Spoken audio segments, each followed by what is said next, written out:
Au nom du Père et du Fils et du Saint-Esprit. Amen. Le Seigneur soit avec vous. Comment pouvons-nous éviter le purgatoire? C'est en pensant souvent au purgatoire et en priant souvent pour les âmes du purgatoire. La pensée du purgatoire ramène tout naturellement à notre esprit celle de la mort et du jugement, et par là même ne peut que nous inspirer de salutaires réflexions. Pensez à vos fins dernières, et vous ne pécherez point. La pensée du purgatoire a pour second avantage d'inspirer l'esprit de pénitence et de mortification.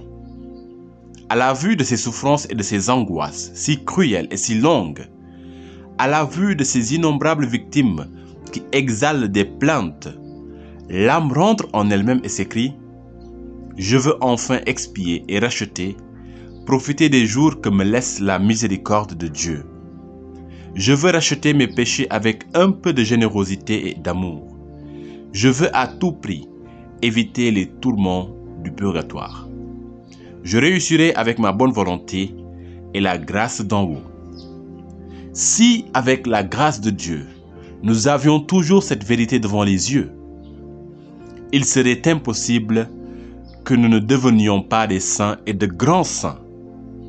La pensée constante du purgatoire retrancherait de notre vie une multitude de fautes légères, nous inspirerait la pratique des plus sublimes vertus, et à notre heure dernière, ornée de mérite, notre âme s'envolerait vers les demeures éternelles sans avoir à être purifiée au purgatoire. Les pères et les docteurs de l'Église pensent que ceux qui s'intéressent vivement aux âmes du purgatoire échappent au purgatoire ou n'y séjournent pas longtemps, car, disent-ils, la marque la plus infaillible de prédestination est de sauver les âmes, puisque Dieu a promis de nous faire le même bien que nous ferions aux autres.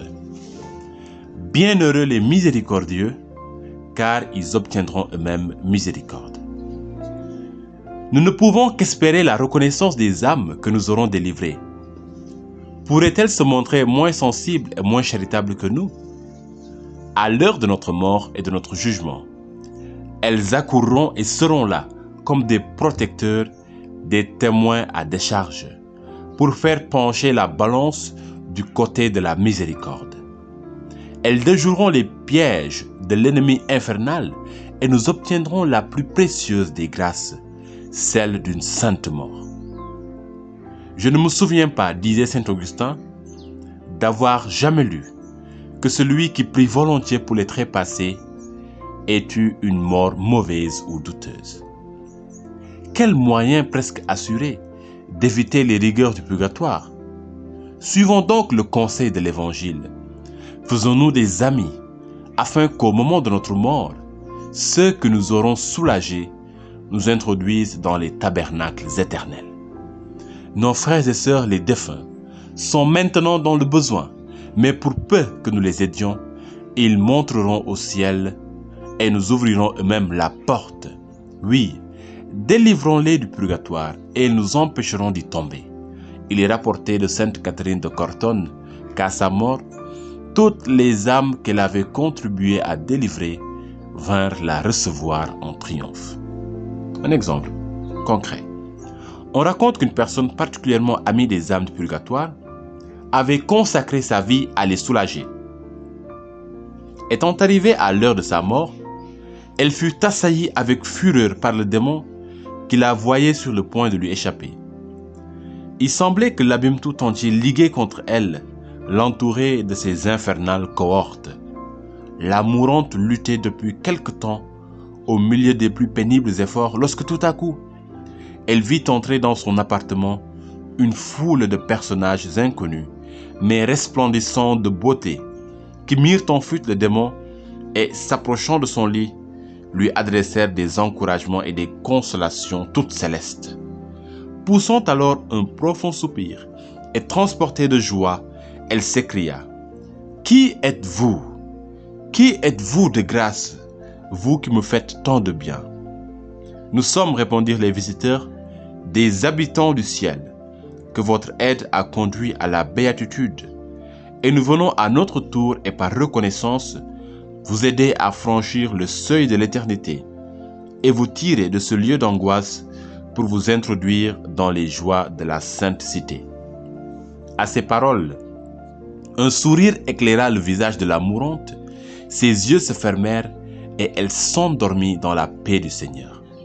Son âme, blanche et pure comme une colombe, se présentant au Seigneur, trouva autant de protecteurs et d'avocats qu'elle avait délivrés d'âmes, et, reconnue digne de la gloire, elle y entra comme en triomphe au milieu des applaudissements et des bénédictions de tout ce qu'elle avait tiré du purgatoire.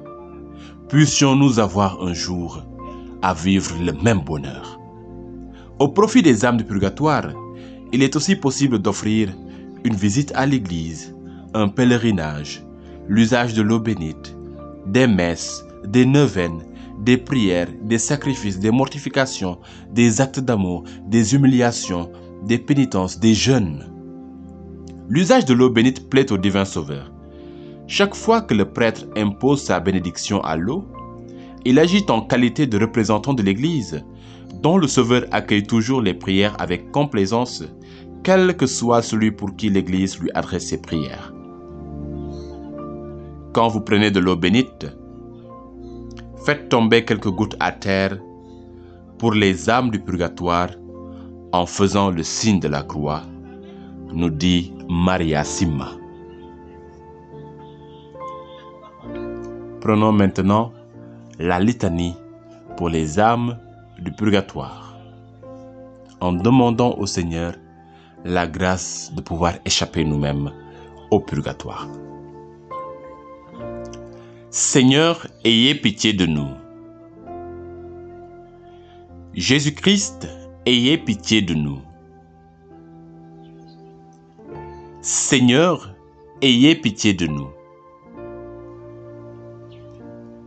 Jésus-Christ, écoutez-nous. Jésus-Christ, exaucez-nous. Répondez, ayez pitié des fidèles défunts. Père céleste qui êtes Dieu, Fils rédempteur du monde qui êtes Dieu, Esprit Saint qui êtes Dieu, Trinité Sainte qui êtes un seul Dieu.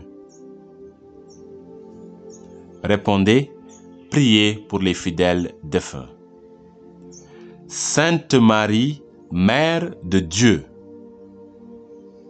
Saint Michel, Archange. Mon Saint-Ange est l'ange des fidèles défunts. Cœur des esprits bienheureux. Saint Joseph et Saint Jean-Baptiste. Vous tous, saints patriarches et prophètes. Saint Pierre et Saint Paul. Vous tous, saints apôtres et évangélistes. Saint Étienne et Saint Laurent. Vous tous, saints martyrs. Saint Grégoire et Saint Augustin. Vous tous, saints docteurs, papes et confesseurs. Sainte Anne et Sainte Marie-Madeleine. Sainte Catherine, Sainte Ursule et ses compagnes. Vous toutes, Vierges saintes et saintes veuves. Vous tous, saints et saintes de Dieu.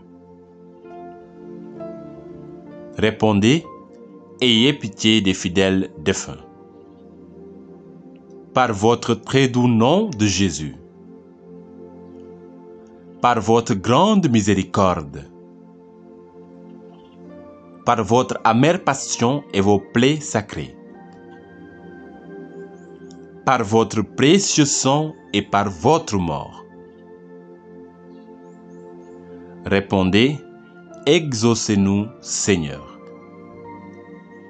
Pauvres pécheurs que nous sommes, daignez faire miséricorde à tous les fidèles défunts. Daignez adoucir pour eux la rigueur de votre justice. Daignez remettre la peine méritée par leurs péchés. Daignez les prendre au lieu de la paix et du repos éternel. Daignez les mettre en possession de l'héritage éternel. Daignez les admettre à contempler votre divine beauté. Daignez les rassasier de la plénitude de vos bontés. Daignez accomplir entièrement leur désir du salut. Daignez accorder le repos spécialement aux âmes de nos parents, amis et bienfaiteurs.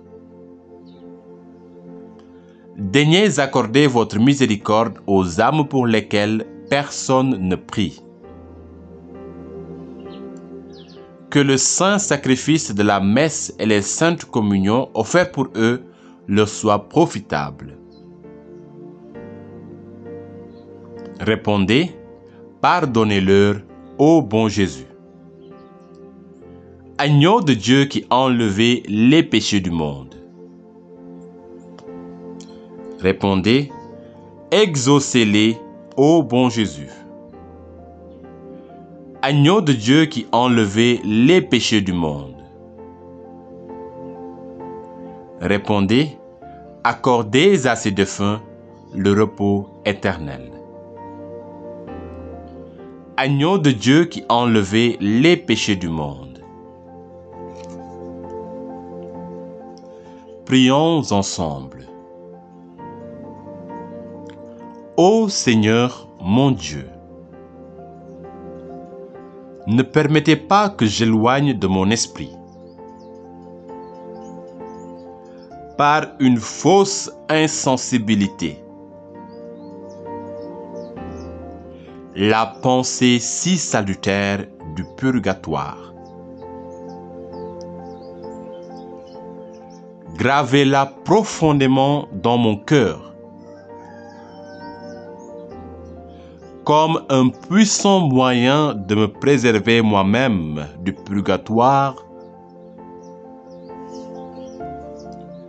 et de venir en aide aux âmes qui y séjournent. Aidez-moi à mettre un terme à leur exil et à leur ouvrir la porte du ciel. Amen.